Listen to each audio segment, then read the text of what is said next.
वहीं समाजवादी पार्टी के मुख्य सचेतक कमाल अख्तर ने उत्तर प्रदेश के बजट और सरकार को लेकर क्या कुछ आरोप लगाए, हमारे संवाददाता तौकीर किदवई की ये खास बातचीत देखिए।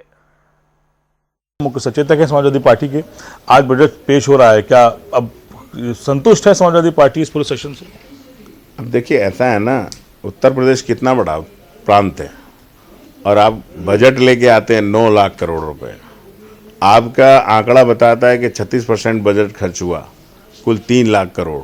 1 महीना और 2 महीने बचे हैं इस सत्र के, तो ज़्यादा 1 लाख करोड़ आप खर्च कर लेंगे। बाकी पैसा कहाँ गया?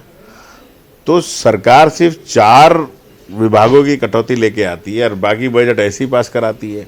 इसका क्या मतलब है कि सरकार जो घोल झाल कर रही है, जो नकली आंकड़े पेश कर रही है, भाई सरकार को चाहिए थी कि बजट के अंदर जितने सारे विभाग थे उनको लेके आती और उन पे चर्चा कराती। पंचायती राज आपने 67% बजट बढ़ाया, आपने क्यों चर्चा नहीं कराई उसके ऊपर?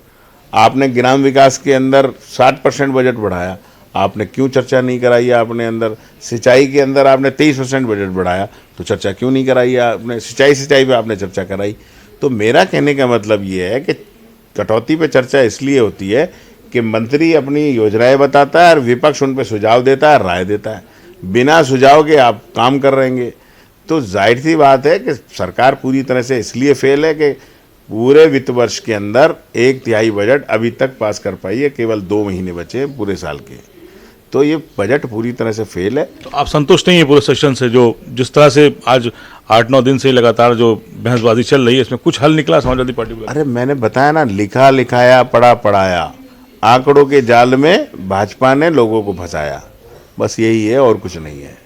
अच्छा, 2 विभाग बहुत चर्चा में थे सेशन से पहले, एक आबकारी, एक एजुकेशन, के मैखाने खुल रहे हैं और स्कूल बंद हो रहे हैं। तो इसको लेकर समाजवादी पार्टी के राष्ट्रीय अखिलेश यादव लगातार सवाल खड़े कर रहे थे। क्या इसको लेकर कुछ चर्चा हुई, क्या आबकारी को लेकर के या एजुकेशन को लेकर? नहीं, आबकारी पे तो चर्चा करती नहीं, सरकार भागती है। और रही शिक्षा के मामले में, तो हमने तो कहा शिक्षा के मामले में कि एक सत्र भारतीय जनता पार्टी की सरकार ये बता दे जिस सत्र के अंदर 2-3 निजी विश्वविद्यालयों के बिल नहीं आते हैं।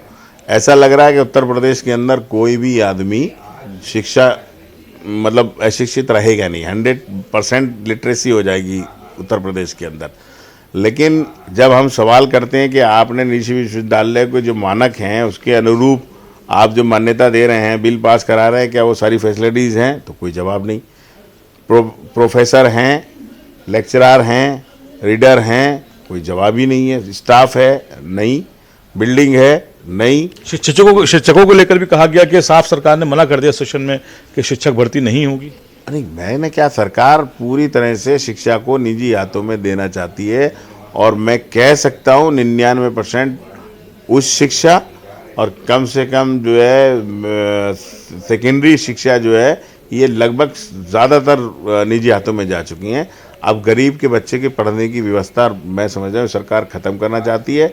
सिर्फ बड़े लोग अब पढ़ाई करा करेंगे, क्योंकि जिस तरह 5 स्टार लेवल के स्कूल खुल रहे हैं तो जिनकी फीसें हैं, तो मैं समझ नहीं सकता कि सरकार के लोग, कोई गरीब बच्चा उसके अंदर पढ़ लेगा।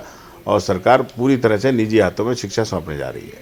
बहुत शुक्रिया हमसे बात करने के लिए। कमाल अख्तर जी हैं मुख्य सचेतक समाजवादी पार्टी के। इनका कहना है कि बजट में जिन मुद्दों पर चर्चा होनी थी उनसे सरकार बचती रही। फिलहाल बजट सिर्फ कागजी है और ज़मीनी हकीकत कुछ और है। कैमरा पर्सन हमजा के साथ तौकीर किदवई, जनता टीवी, लखनऊ।